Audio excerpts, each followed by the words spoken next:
everyone, welcome to Inconvenient Truths. I'm your host, Jennifer Zeng. In our last video, we talked about some of the economic and financial crises in China is facing now, but we didn't talk about another very big issue as we didn't have enough time. Today, let's talk about it, the free fall of China's population and what that means to the Chinese economy and Chinese society. I'd also like to tell you an astonishing no new babies in 100 days campaign that happened 30 years ago in China. It is very likely that you've never heard of this terrible campaign before. So please stick around till the end. Before we go on, please make sure you subscribe to my channel if you haven't, or like and share my videos. Leave us some comments to give me a boost. Please also consider signing up for membership or making a donation at jenniferzengblog.com. Your support is always what gives me the strength to keep on going. Now, let's move to our topic today.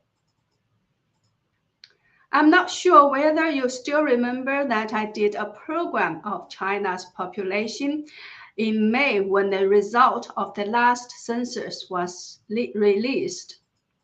At that time, I said that although the CCP said that China still has 1.4 billion people, experts suspected that the real number could be only 1.26 billion. Actually, back in 2019, Russian media Pakabu reported that China's real population could be only 800 million or even 500 million.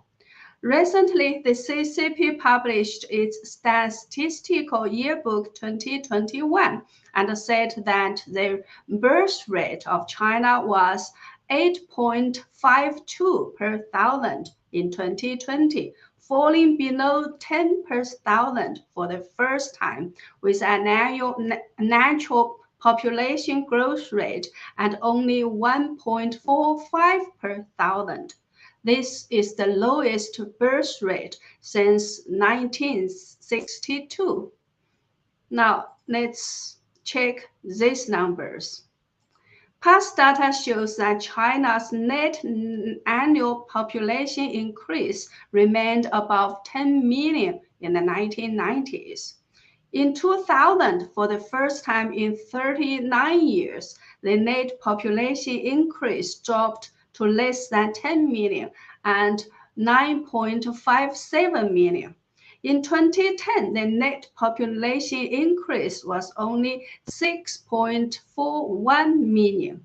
In 2012, it bounced back a little bit and reached 10 million. In 2016, the CCP relaxed its one family, one child policy and allowed each family to have 2 children. And in that year, the net population increase was 9.06 million. In the following years, the annual net population increase continued to decrease.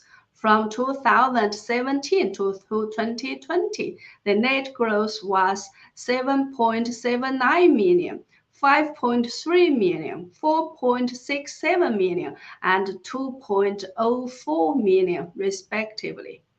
Also, the number of births in 2020 fell by 18%. From the year before. It was the 4th consecutive year of declining births in China. The above are all official numbers which have been published already.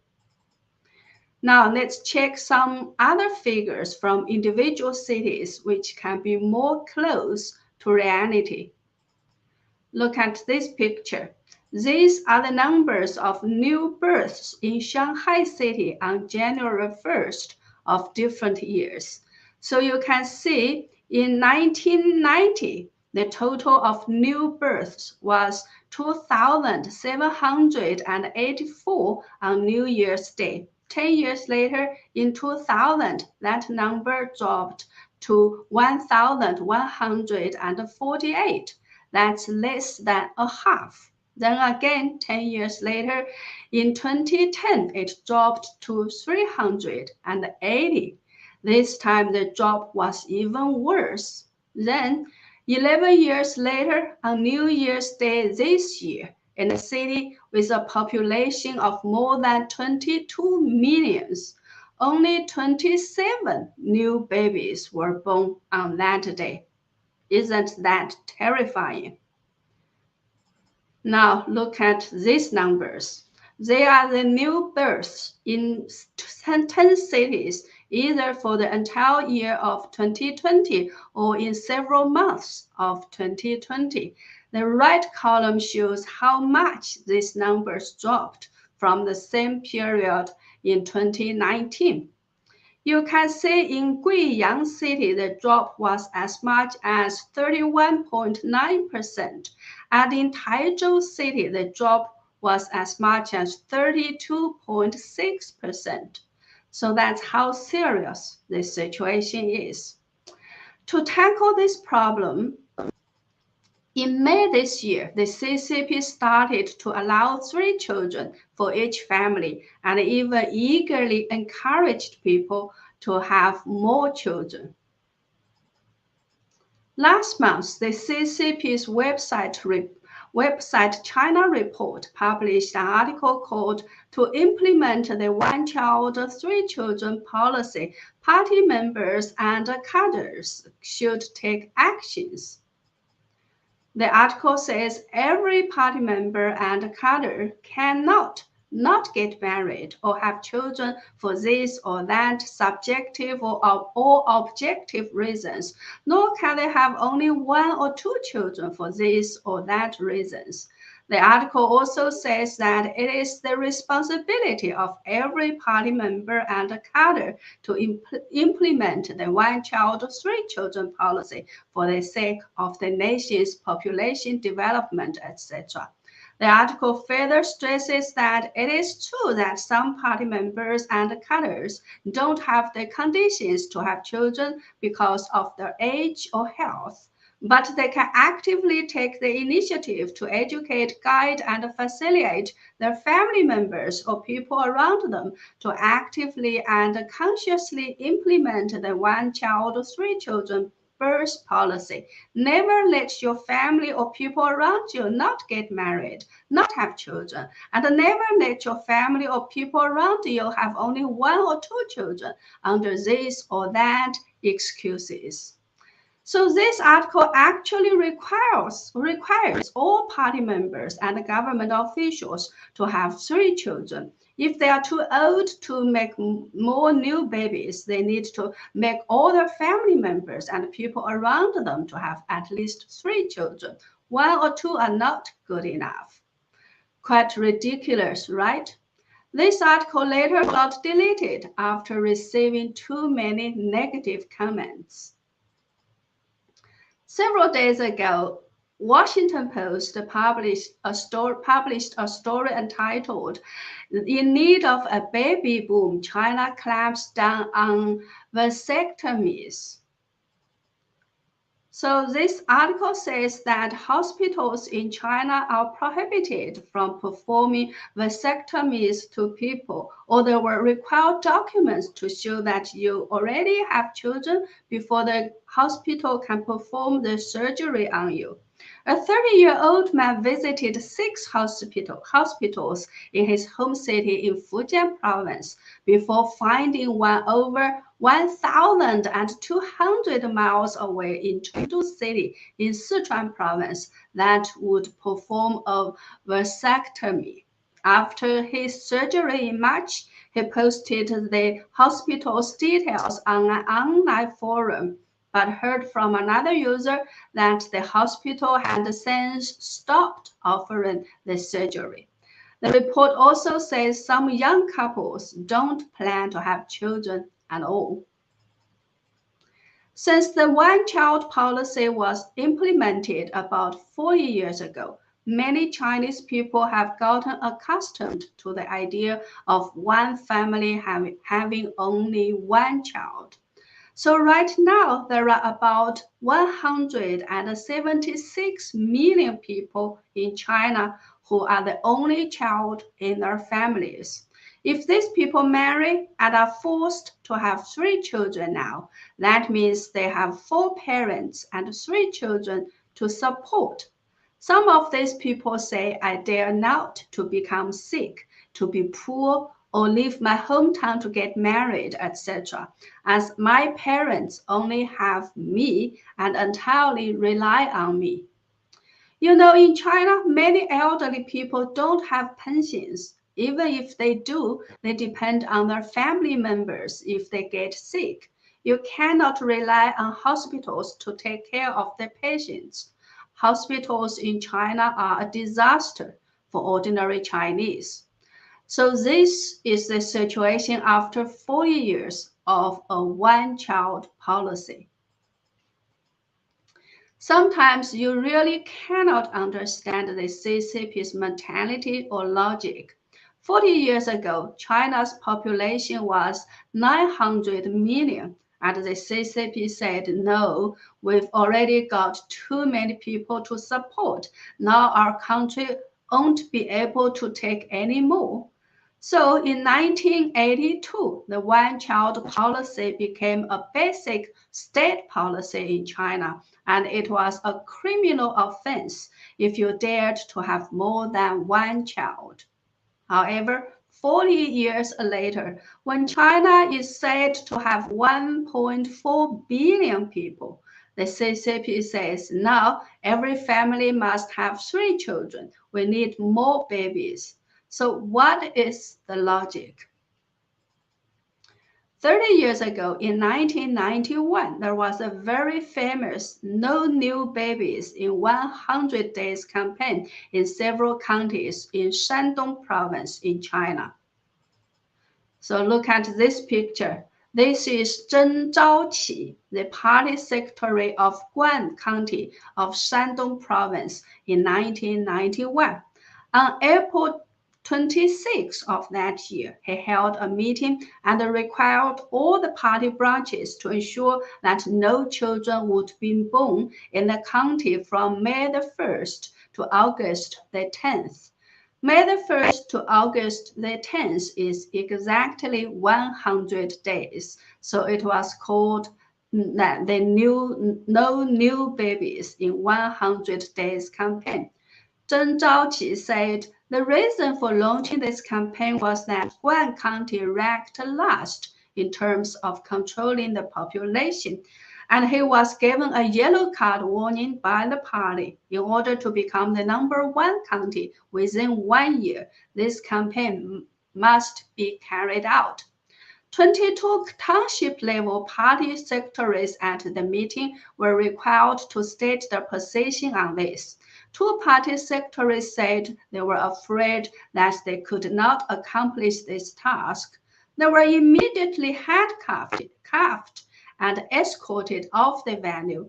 Zeng Zhaoqi announced that they would be detained for half a month first, and then the Disciplinary Inspection Commission would investigate to see if they had done anything wrong in the past. After that, all other party secretaries said, yes, we would surely ensure that no babies were born in these 100 days.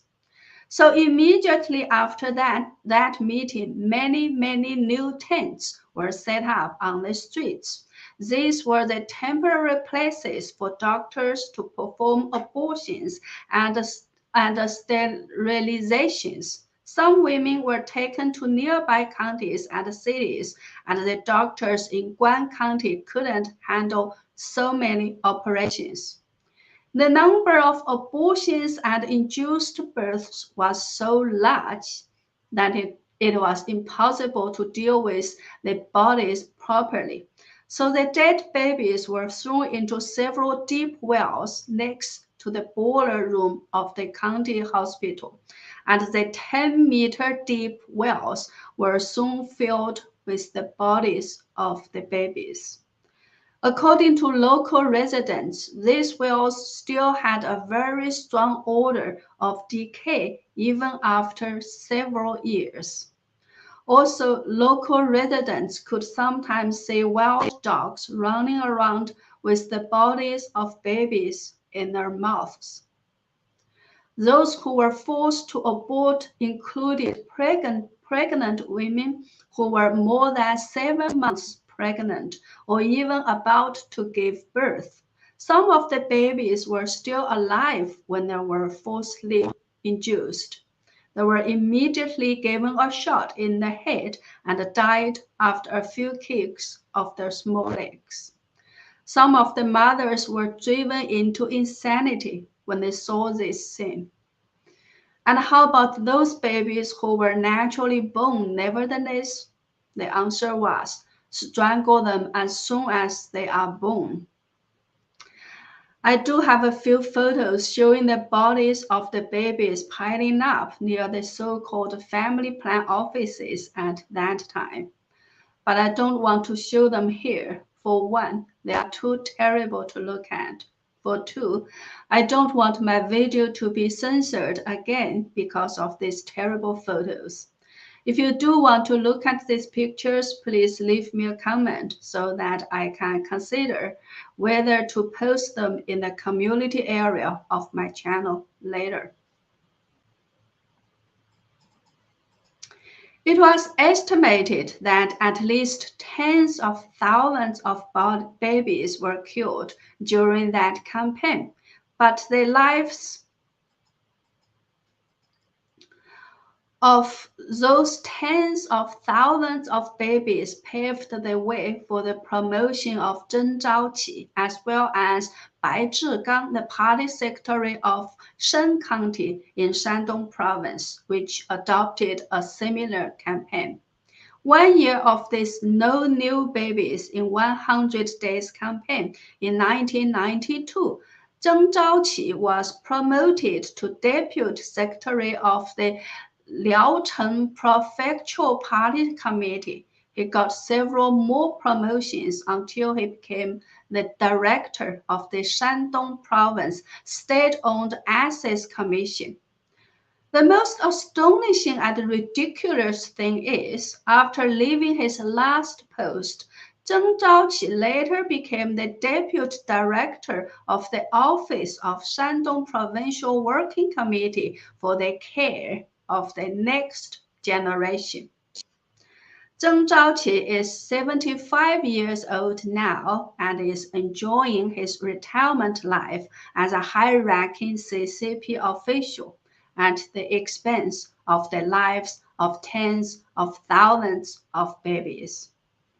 If those babies had not been killed, they would have been 30 years old now and would have been at the right age to raise their own babies. So that is just one of the many sad stories in the CCP's China. It is estimated that 400 million unborn babies were killed during the CCP's one-child policy period. And now the CCP is trying to force people to have more children. I heard that some CCP experts are suggesting that people shouldn't be allowed to buy condoms before they've already had 2 children. If hospitals already stopped offering vasectomy surgery, I think it is not too radical to imagine that one day shops in China will really stop selling condoms, right? It is obvious that the free fall in birth rate has already become a huge problem for China. I think more and more consequences will be emerging in the near future, and I have no idea when this kind of situation can be turned around. Okay, that's all for today. Thank you very much for watching. Once again, please help me to spread my videos in any form you can so that more people can get the inconvenient truths about the CCP and China that they cannot get from anywhere else. Thank you, and see you next time.